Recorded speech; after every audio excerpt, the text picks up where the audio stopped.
Good morning and welcome to the Raben Report. I'm your host, Elliot Raben, so get ready to get triggered.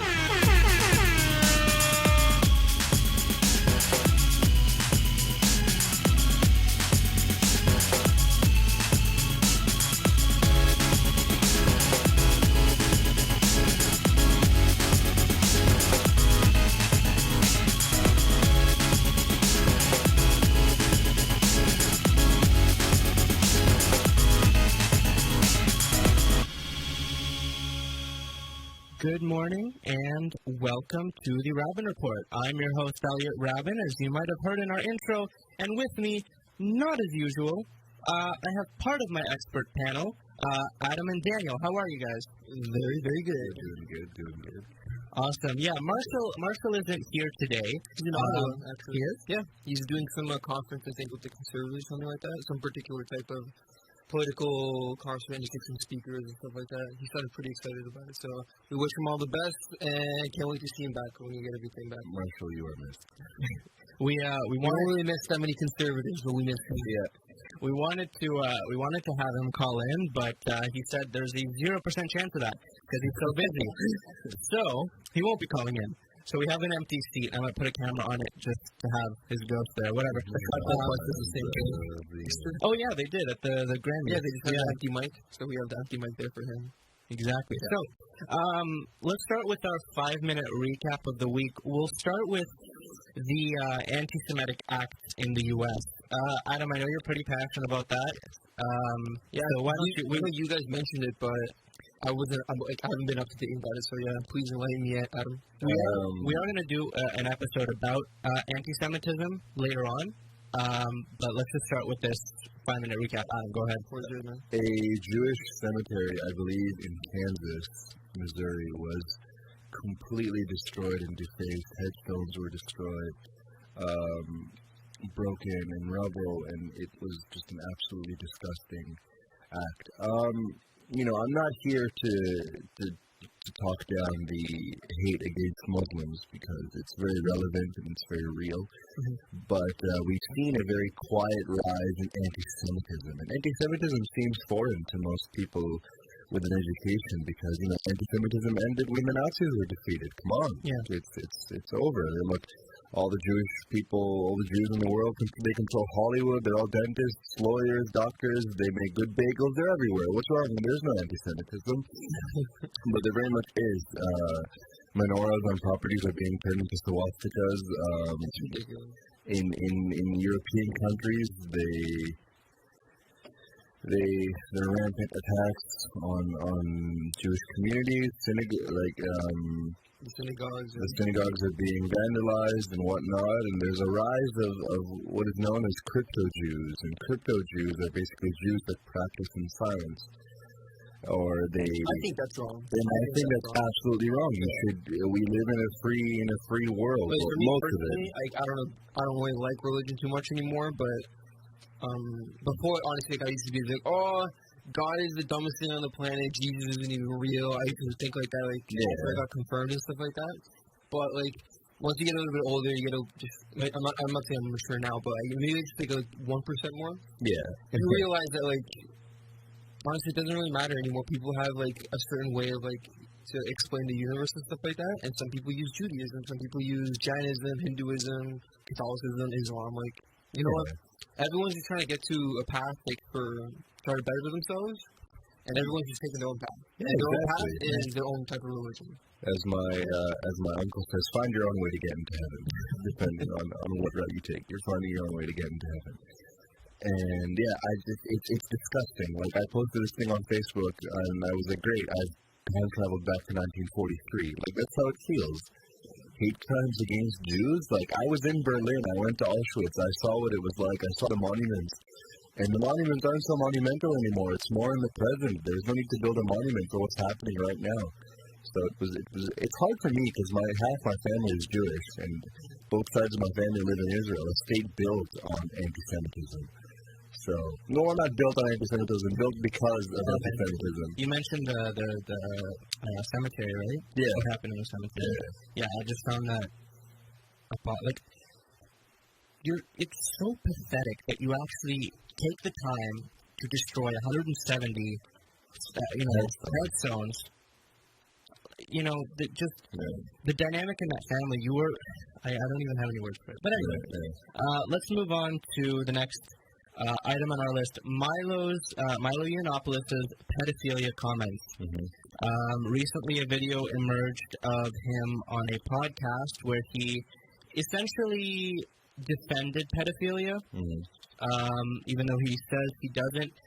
He did come out in a press conference and apologize for it, but many people still don't think it's enough. His book deal got canceled. He was kicked off of CPAC, which is a conservative political conference in the U.S., at which Donald Trump is supposed to appear. What are your thoughts on that, guys?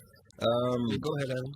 For me, it's funny for me because, this is the thing they get Milo Yiannopoulos from. Milo Yiannopoulos has said things that ranging from, rape culture and Hogwarts. They both are fantasies. He'd rather have his children have cancer than be feminist. He said all trannies are gay. He mocked a transsexual student openly and caused her to drop out of school. Really? I didn't know she dropped out. Yeah, she dropped out. He said things. He said so many terrible things. But one thing I want to talk about is Bill Maher.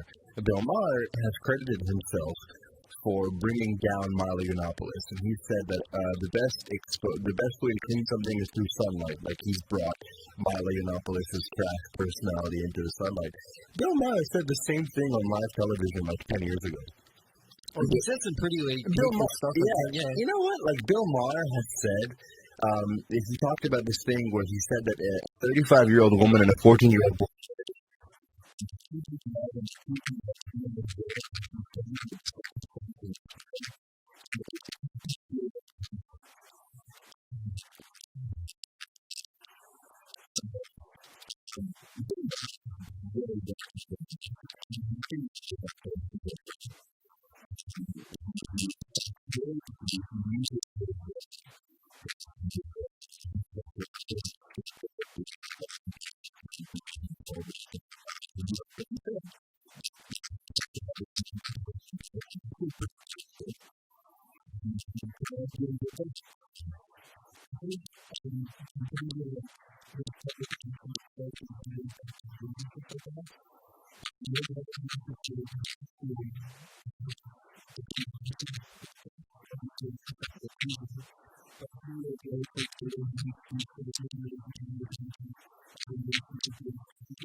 It's important. Milo does the same thing, but I think he takes it to an extreme.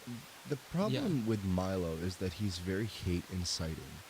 Whether or not he intends to be this way, his vulgarity, like you said, his vulgarity goes beyond a certain point, and it's fine for conservatives and people that agree with him But to openly mock a transsexual student on stage hits close to home for many transsexual people, teenagers, adults, and it hits close to home for allies of the transsexual community. And it spreads out that way. If you say you'd rather have your child have cancer than be a feminist, that affects the feminist community.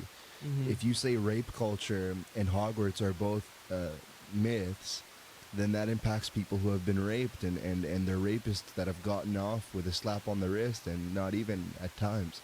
So I think that, there's a difference between George Carlin doing his thing on, how God, See, the difference though is that Milo's political. That's why. He's very political, and that affects our society, and that's going to affect the legislation that comes into all of these different sovereign nations. Yeah. So that's why it has a profound more effect than in comparison to a comedian. It gives racist and phobic, whatever phobia you have, it gives racist and phobic people a voice. It's okay, I agree with this guy.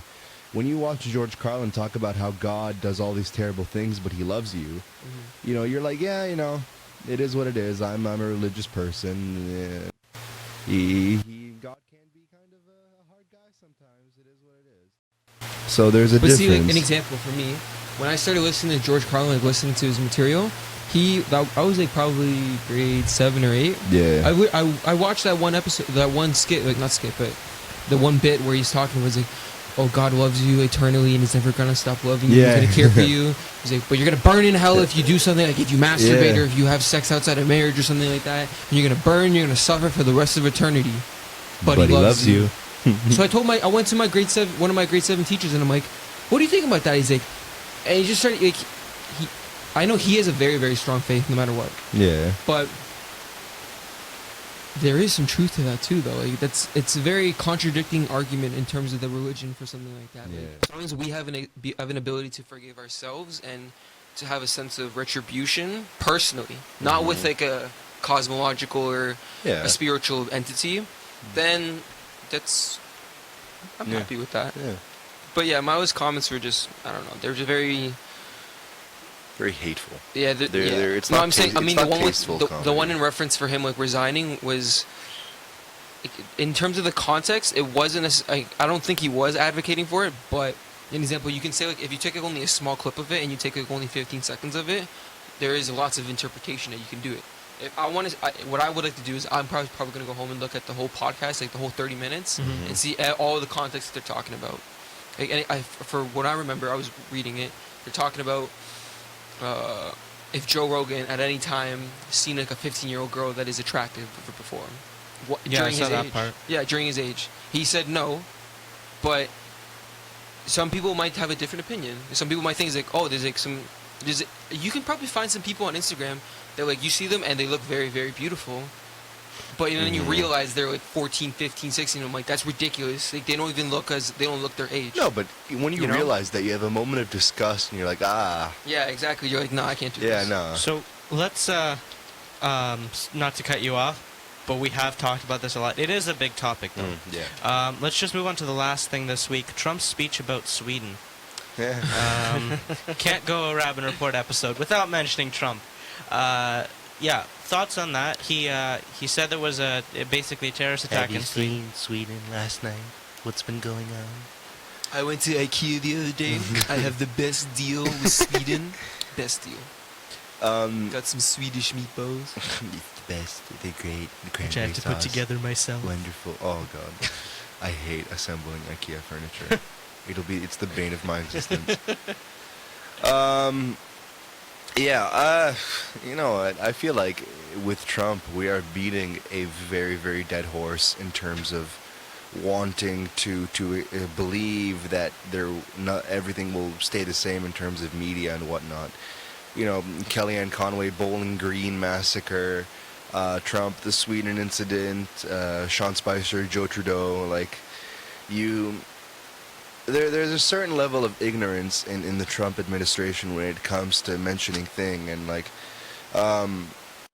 rape rate in Sweden is very, very high. It's the rape capital of the world, I believe. And so think about that. So from where are you getting that? It's from CNN, right? I believe so. Yeah, I was watching that, like an example. That guy who was like numbering those statistics, he's like, Sweden has a 50% increase of rape, like in, I don't know if like in the capital or in the country, but in that particular like area. And then the guy who's reporting for CNN completely dismissed him. I think the reason why he dismissed him was because that guy is publicly opening up with conservatism and stuff like that. He has some conservative values. Yeah. If I went on that show and I fully, like, I said I was like, oh yeah, I'm very, very liberal, all this, Democrat forever, like, and if I say those type of statistics, he'd be like, you're 100% right, those are accurate. We got to do something. We got to like impeach like the president of or prime minister of Sweden, whatever they are. It's like, yeah, we got to do something about this. Yeah. So That's the problem right there. let's move on to our main topic of the day. Today we talk mental health. Now, Spirit Live, this station, will be having a week-long set of episodes in March regarding mental health, like a mental health week. So stay tuned for that. But today, the Raben Report is going to do its own episode on the issue. We're going to discuss how the Canadian government treats mental illness and what legislation is there in place regarding criminal mental illness and justice. Before we get to the questions, I just realized I'm talking like Justin Trudeau, where I go, and we're gonna, and I'm really scared of it. But before we get to the questions, I want to mention to everyone once again, we're live on spiritlive.ca, so you can tune into us there and message us directly on our Facebook page to have your thoughts read live on air. Or you can simply comment on our live Facebook feed. We're actually streaming directly to Facebook, not through the phone, even though that was a great option. But we're streaming directly to Facebook, so you can comment on our live feed. Whatever you are, wherever you are, we want to hear from you. So the first question, how does the Canadian government define mental illness? Is there a specific definition that the government uses to, I guess, define mental illness? As I Google it right now, I I don't got some good research too. So believe there is one. But if you can all hold, your call is very important to us. You looking it up too? I mean, I got some stuff here from like Statistics Canada in comparison, like some tables and stuff. I'll just pull up this one right now of I can zoom in life on it, satisfaction, or are they either satisfied or very satisfied, and it categorizes the population in comparison to age group, sex, and by province and territory. So, we can. Okay, the So- sorry, Go ahead, sorry. Adam. Oh, Yeah. sorry.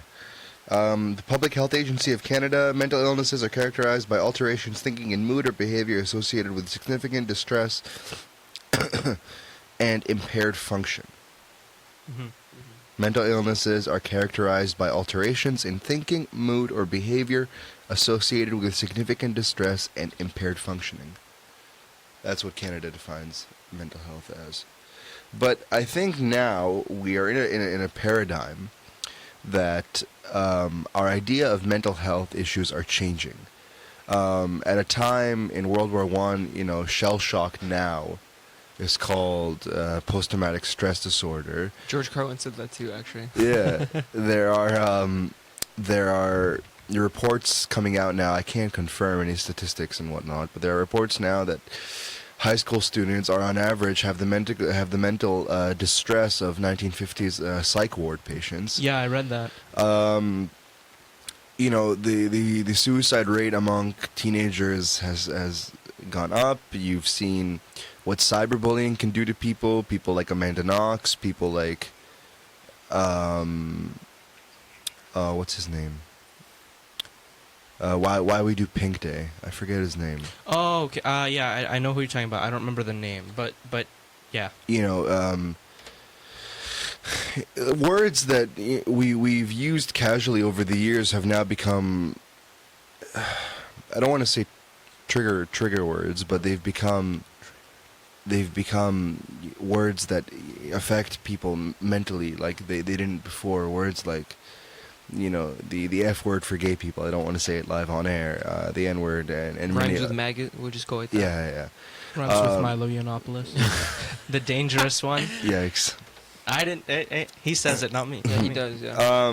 The way that we view vernacular language is changing in terms of what's okay to say and what's not okay to say. That's where I was going with that. I don't know why that took me so long to get out.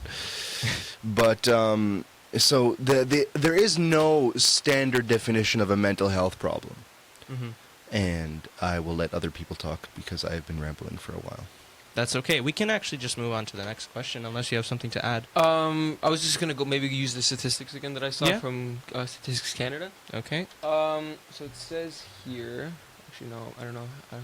I want to properly interpret this data, but so it says here like how they're either satisfied or very satisfied in terms of population. So it says here, well, this is the census from 2014. I'll put on the last column here, that like 13 million males and I don't know exactly what's going to be happening with this data, but so these are all the people that report being satisfied with their life in general. So Okay. 13 million men and almost 14 million women, or male and female. They feel satisfied with their life in general. I think like life satisfaction will have a very important effect on someone's mental health. An example, like, let's say someone's coming from a lower income family and stuff like that. Like that, there's a significant effect on someone's mental health, Definitely. and it can have it can change their decisions and stuff like that. An example, like someone who is in a lower income family, they could resort to crime as a way to in order to gain means of any type. So like financial, obviously, like to get money, or to get respect from their peers or something like that. And yeah, it's very important to discuss that kind of stuff. Like an example, here in Canadian society, like I think one of the greatest things that we have right now is Bell Let's Talk.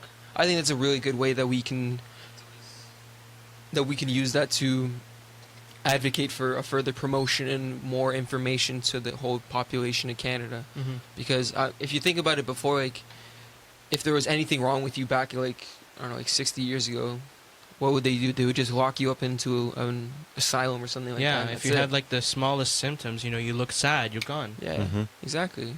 But we need to have those type of discussions. Like, if someone's feeling sad, like, we shouldn't just be like, oh, Get over it. yeah, get over it. Sometimes people can't It's get over just it. something that Yeah. it's like a constant sadness that's just, Yeah. yeah. So what, to the next question, what sorts of measures are in place for people now dealing with mental illness, such as like what institutions are available and how can they be accessed? Well, it's the difference between public and private right there. So an Yeah. example, we're not working like full time or anything like that, like, but if you are working full time and you actually work with a private organization, like a corporation or anything like that, depending on the corporation, they could give like with health benefits, there potentially might be mental health access. Yeah. So they'll be able to have access to practitioners, to therapists, psychiatrists. What's the other one I'm thinking of? Psychologists, I think. Yeah. I think that's what I'm thinking of. Well, let's take Ryerson as an example because we're Ryerson students, and Yeah. as students, mental health issues are no important than now. We are in a time of great stress and of hormones flying around everywhere, and yeah. Okay, Ryerson. The way that Ryerson works is that on campus there are psychotherapists and therapists that can help you and whatnot, but you have to wait. There's a 4-week waiting list to book an appointment, and if anybody knows anything about mental health, I think that's too. It it's should be like way too long. 3 A days, week. minute maximum. A week, like maximum a week. On the Ryerson health plan, if you haven't opted out of it, there's I think about $100 or $150 coverage for private therapy sessions, but that's about one session. 2 if you're really lucky to find a cheap therapist. Yeah. Therapists can charge anywhere upwards from $100, and that's for good, registered psychotherapists and whatnot. In extended health plans, for example, I'll talk about it later if it does come up, but I was in and out of therapy for about 2 years personally. That's not, I'm not boasting for attention or anything like that. I don't want claps or anything, but my dad's extended health insurance plan covered 10 sessions a year, which is just under one every month. And if for people that I didn't need it as much as other people do, but for people that do need it, you need it once every 2 weeks, once a week, even for some people twice a week. So as far as health plans go, it's very recent that the stigma of therapy and the the understanding that you can Anybody who have goes to therapy is like considered crazy. yeah, or something you're, like that. yeah, like, and that's There's a a very stigma around it. yeah, that's a very like enablest term, crazy. What do you define crazy? You know, Gnarls Barkley can be defined as crazy. I'm referencing that to the song. Yeah. Poorly timed humor. I apologize. I got it. But Same. Hopefully our viewers got it. but it's very recent to accept that you can be in therapy along with living your life. You're not, you know, locked up in a straitjacket in a psych ward if you go to therapy. Yeah. So we'll see a change now with the acceptance or the very two steps back, one step forward acceptance of transsexual people. The going away from the gender binary, the queer folk. Minorities that have not been accepted throughout history, and with that sort of movement, there are different needs that come with those people, and it's not. I'm not making any assumptions. Mental health issues are more prevalent amongst minorities, amongst And with transgender Aboriginal people as well. amongst the transgender folk. It was like regardless of like let's say like it's obviously their choice and whatever they want to do. Exactly. But if a transgender person that's actually wants to go through the complete transformation, like, and they want to go like the transition, sorry. Yeah. Regardless if it happens or not, like they still have like it's exponential. Yeah. The increase of suicide rate. Absolutely, it's crazy. It's absolutely dismal, and you know, regardless whether or not you believe in you know, gender pronouns and whatnot, you can't ignore statistics. And the statistics show that suicide rate is higher, attempted suicide rate is way higher, and that's more needed. So with the movement of tolerance that has been happening slowly but surely will bring better health plans for people that need mental health services. Definitely, I think that's an important problem in terms of like we've been discussing with Ryerson and what the abilities that they have, in terms of like their resources for students. I think it also depends on what university you're going to as well. An example, like we've seen like in like I'm not trying to downplay Ryerson or anything like that. Like obviously we'll joke around, like I've joked around with a couple of friends like, yeah, Ryerson's not that good in comparison to other schools. My point being, there are faults that Ryerson has. It's not, you know, I'm not shit talking my school. An example, like some schools, like they have different problems. Our school maybe is like on the educational part, whatever. That's not what we're discussing. What I'm discussing is depending on. It's like I think it's already the stigma of going to any particular university. Like, because you go to U of T, you go to Waterloo, you go to like McGill, or like any of these like very very competitive and like prestigious universities that have like been around for like lots of like for a significant amount of time, and that are like internationally recognized like everywhere. Like if anybody says U of T, like they know exactly what number you're talking 14 about. in the world. Yeah, like, they say Waterloo. They're like, oh, like so you're gonna work for Google or something like that. Probably. The point being. So the point being is that because those places are so competitive, we may see like I would love to see like the research on that. But in terms of students from like those particular universities having an increase of mental health problems and like so therefore a need of increased mental health. What's the word I'm looking for? Services. Yeah, resources. Yeah. So just in terms of since we're talking about university, what is post-secondary students' mental health decreasing nowadays? Yes. Since you said it is, why? Okay, personally, there's a lot of factors. Yeah, there's so many things. One, there are so many things that are changing nowadays, and it's very cliche to say, but it's true. Things aren't the way they used to be. Back in my old days, blah blah blah blah. Our saturation and overexposure to so much entertainment and media and all these different outlets that every single question in the world can be answered with the answer of social media. Yeah it's true. It is true. Social media we cannot escape it. My mom's like, I escape social media, I don't have Facebook. It's not that simple. Social media is everywhere you go. She's in a WhatsApp group with her friends in Israel, and that's social media. The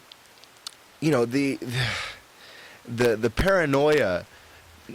I don't mean to downplay factors or people, but like the paranoia of why won't he text me back?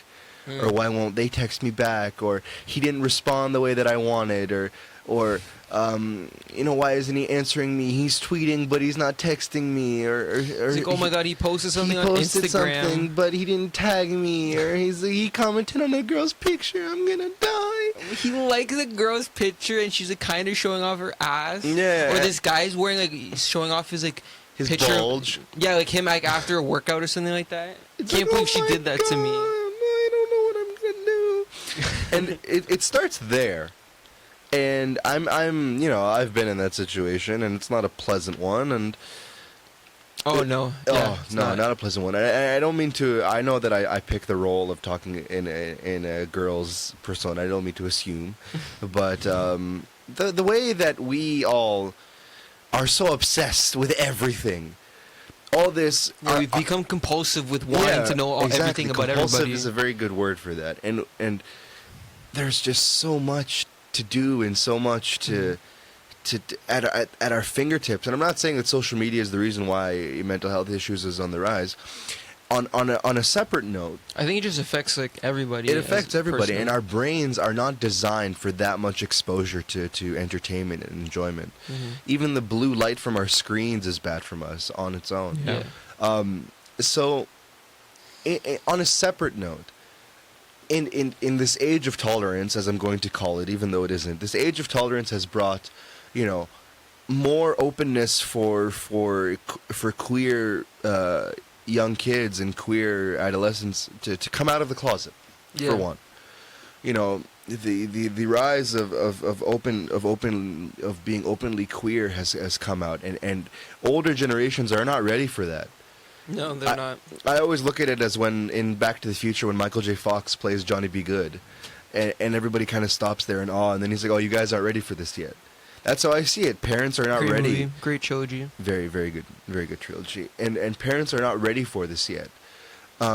There's been a movement amongst, a voice to the unheard of people that have mental health issues and people that have been discriminated and marginalized. They're coming out in protest.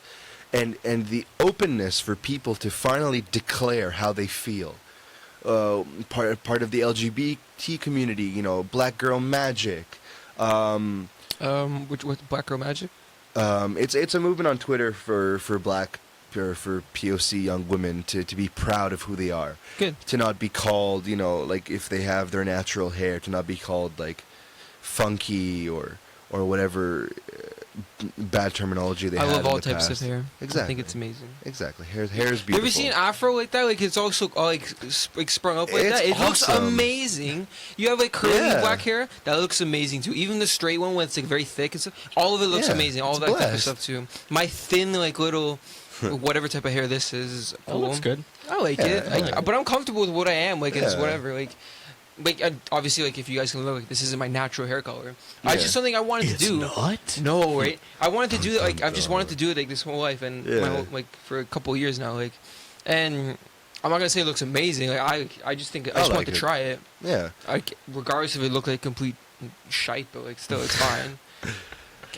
And people just have like the idea of being open and just being able to Yeah. try new things and be creative with who they are and stuff like that. And as much as they are able to do this, it's a very hard struggle. Mm-hmm. To come out of the closet, to come out as queer, as trans, as androgynous, as two-spirit, as whatever you feel you identify with, to come out that way, it's a very hard battle with yourself. Yeah. To accept it, for one, to have your family accept it, your peers accept it, your workplace Yeah, accept because it. like everybody else around you is gonna say no, Yeah. but you can't deny who you are. Though. Really? Is that? It's not just a phase. Yeah. So, Not a phase, Mom. yeah, exactly. I like Marilyn Manson and Yeah. drinking Monster. It's not a phase. You don't So- get it, Mom. I'm gonna go listen to My Chemical Romance in my room alone. The beautiful people. Sorry. So that has opened the door for increased mental health issues. Aside from just people coming out as a different identity, just the amount of work that we have. Holy, we're not Wait, work, I mean, like, as schoolwork. Oh, okay, yeah. our generation is faced with such a burden with social media and everything. My mom always says, I get why kids struggle to do their work now. We didn't have TV. We didn't have social media. Yeah, it's I so get it. distracting. It's I can so go on distracting. Facebook and I'm like, you know what? I'm gonna study for this midterm. What happens? I start watching this video of some alligator eating a dog or something like that, and boom, it's 5:30 already. I'm like, God, exactly. So I think social media in itself plays a huge role in that. I think the work that we have. I think the new sort of paradigm of not just sticking to the status quo puts a lot of mental stress, and I think that just being in a world faced with so many problems from the news and such contribute to that. So, Adam, since you are on the RSU, Yes. what are you aware of any initiatives the RSU is planning to do I am. regarding mental health? The big one that our VP of Equity was pushing, and our VP of Equity who did not win, and I'm still bitter about it, but that's okay. it's okay. Our VP of Equity, what they wanted to do was they wanted to end the official diagnosis requirement for mental health services. And that's a big deal because an official diagnosis Wait, say that again. Say it again. An official diagnosis requirement For mental health. for mental health issues. When you were discussing, I remember you came into one of my classes to talk about one of the Elevate's Yeah. What you were saying for that, the way you worded it, from what I interpreted, was that you don't need an official diagnosis in order to skip a test or something like that. No. in order for if you miss a test by any chance. What happens is that at Ryerson there are accommodations for students that have mental health issues. I don't exactly know what those accommodations are, but I think it's, extensions on assignments, more consults, more one-on-one help and whatnot. What you need to succeed. Yeah. And you need an official diagnosis letter presented to the university, and then it's dispersed amongst your professors in order to be eligible for these services. And an official diagnosis letter can take up to 6 months to get from a doctor. Okay. And that's a semester and a half of suffering. Okay. Whether if you want to go as extreme as suffering, I think it's suffering. If you're not getting what you need to succeed, you are suffering. Mm-hmm. So we wanted to end that requirement. If you feel like you have a mental health issue, then I believe that you should be eligible for services. From what you're saying right now, Yeah. I do I understand that, and I kind of do like it. Yeah. Here's my issue. From what you said, from what I heard originally, it says that you don't need a doctor's note in order to reschedule or to be reaccommodated for a test or midterm or an exam or something like that. No. It's not. That doesn't fall under there then? That doesn't fall under At there. all. If you are a student that does not suffer mental health issues and you skip out on a midterm, you still need a doctor's note.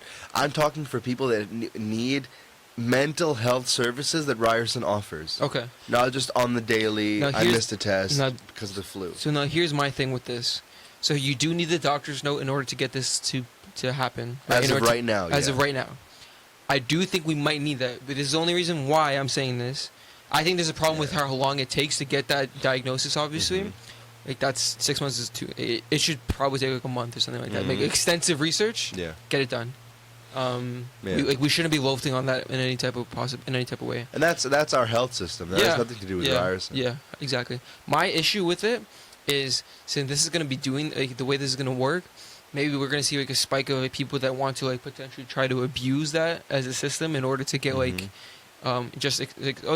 about it is that let's say I just say to my doctor or something, or just say to Ryerson that I'm suffering from, I don't know, let's just say, we'll just say post-traumatic stress from, I don't know, I saw somebody, I don't know, whatever, X mental illness. I don't want people that just use that and just claim that something happened to them and abuse the system in order just to use those resources. See, but That's what, how are we going to be able to do that? I get that, and with every government in transition and with every student body, there are kinks that you need to work out in that sense.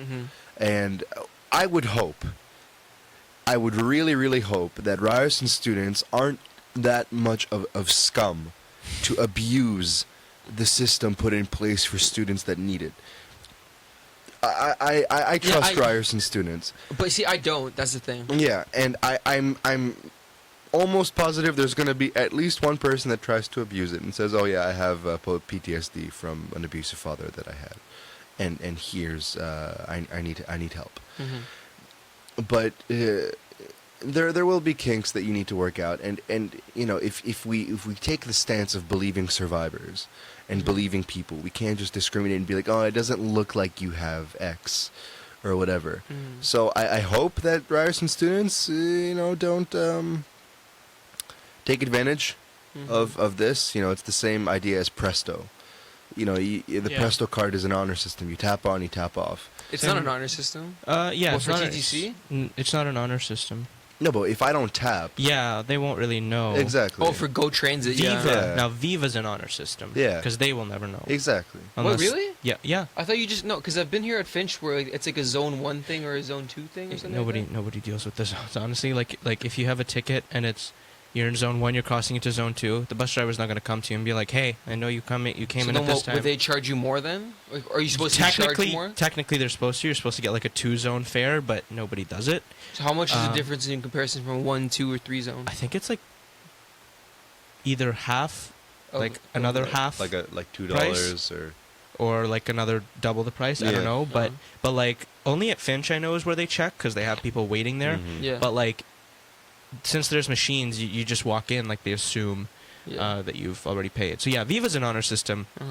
But Go Transit's kind of an honor system, like in the same way like they so like you can just like no matter where you're going, like you can just walk in and get on the train. Yeah. They have the stops there. Like, Yeah. I am honorable in the sense that like I do tap, so Yeah. I tap on and tap off. No, You but have honor, dear I've sir. snuck on the Mhm. Go you train. have honor, dear sir. Exactly. But it's definitely difficult to do that. Like, and except, like I think it's happened to me before. Like I completely forgot because I was just rushing. I just ran into the train because I didn't even have any time to stop for like a second and tap. I had to get on like that, right? But example, they do have people that check like every now and then. It's completely random, and if they find you, first time they probably let you off with a warning if you sweet talk them. Yeah. Second time it's like maybe like you can get away with it. Second time it's like $100 fine. Yeah. Third time they're gonna like suspend you from using the transit or something like that. Like if they catch you, like you're banned or some shit like that. Sorry about that. But it's the honor system is. I don't trust the honor system. That's the thing. Yeah. Because people aren't honorable. People are gonna abuse Viva. They're gonna abuse Go Transit, and I hope they don't abuse Ryerson's mental health services. There are But always kinks that need to be worked Yeah. out, and that's hopefully you guys can do it. I think. Yeah, I think that we the people that approach Ryerson for mental health issues do not mix with the crowd that be like, "Hey, yo, I can get an extension on this." Hey, I have a mental health issue, and I think even too, not just for mental health. I'm talking about health in general. one, I don't think it'll be widely publicized. Free mental health service, come get it while it's hot. That's not how we're trying to go about Yeah. things at Ryerson. If you approach Ryerson asking for mental health services, they're going to be like, "Hey, you don't need the doctor's note anymore. We've phased it out." And they'll be like, "Hey, cool, yeah." So that's what I hope to see. But then again, I'm not in charge of that. But we do work with the union, so let's hope. So I did have like a bunch more questions about what's when is a criminal classified not criminally responsible, but we don't really have time for that. So I'm just gonna go to the last question. We didn't get any messages today. If anybody still wants to chip in and have their opinion read live on air, perfectly welcome to. But last question, is there something more that can be done by the government for those that suffer from mental illness? Besides, you mentioned the 6-month wait period and the appointments and all that. Is there something else, like more institutions, more accessibility? What can the government do to make it easier? The problem that I have is I hate the Ontario health system. I hate everything about it. And If you had to narrow it down to like a couple points, what would you talk about? the problem is that bureaucracy in Ontario tends to be very flaky and faulty. If you've ever had the wonderful pleasure of going to a Service Ontario, you know that it's not a fun time. Any bureaucracy that Canada manages and Ontario manages opens the door to paperwork on paperwork on paperwork and poor service and whatnot. Yeah. That's how I see it. So I don't think there should be a new body like the Canadian Mental Health Check-in Consultant Firm. that you go and you get money for therapy, and if it were to go like that, then they would probably have their own therapists, and they'd probably not be very good therapists and whatnot. But what I want to see, and I thought about this when Elliot proposed the idea for the show, what I want to see is, for example, my therapist was $150 a session. If there can be a government program that you come forward with a mental health service, maybe you can get that same therapist that I got for $70 or $60 to have more accessibility. There needs to be more outreach and more conversation with our Aboriginal communities, especially with our Inuit communities. There's a town in Nunavut that is the suicide capital of the world. Yeah, that's another thing that we don't discuss that much in comparison, like mental health rates. Like we've discussed how it's a significant increase in comparison for transgender people that go through transition and stuff. But in terms of like for Canada, I think it's very like unique in comparison, like the type of oppression that's happened to our Aboriginal community and stuff like that. They have like the highest percentage. I don't know about murder specifically, but like alcoholism and substance abuse and depression and suicide and all that kind of jazz and stuff like that. That's a problem. And it's a big fault of colonialism. I will not abdicate the white man. What I want to see is greater subsidy. And not just greater subsidy. You know, Justin Trudeau will stand on his podium and be like, you know what, I as a Canadian call myself a feminist. I think that's so... and I think... It doesn't do anything. It doesn't do anything. Put in programs. Move forward. You know, reach out to communities in Timbuktu, Nunavut, and be like, hey, we're here to help. Don't just sit in your suit and tie and say I'm a feminist. He said he's an ally of the mental health community and the LGBT community and whatnot. Words don't mean shit anymore, man. Exactly. Okay, so I know we're running out of time. What I want to narrow it down as greater subsidy that is controlled by the person, and they can pick the therapist they want to go to. Okay. Better acceptance of those that say, you know, I have PTSD, and people don't just brush it off and be like, dust yourself off, get over it. What do you mean you have PTSD? Greater tolerance, more subsidy, and less barriers, less paperwork, less red tape to get to what you need. And Ryerson's a good example of that. I hope to see it come into action, and even if it doesn't, the conversation that has been started is a good way to go. I just want the Liberals to keep their promises. Like an example in terms of like electoral reform, marijuana, and stuff like that, and especially with mental health. Like we keep talking about it, and we have like Bell Let's Talk, and we have all this stuff that's raising up money for all these organizations. But is it really doing something? I hope it does, but I'm just saying we need actual like government action, in order to do something about it. A student can approach CAMH, and CAMH can give good resources, and I give a pat on the back to CAMH for the work that Is that Canadian done. Association of Mental Health? Yeah. But because I looked up one of their things. The problem with Bell Let's Talk is that people talk about it for a day and then forget about it. Yeah. You know, I retweeted. I've seen people say, Bell Let's Talk Day should be every day or something like that. I donated my nickel. Bell Let's Talk took a nickel from me. Yeah. You know, I'm an ally.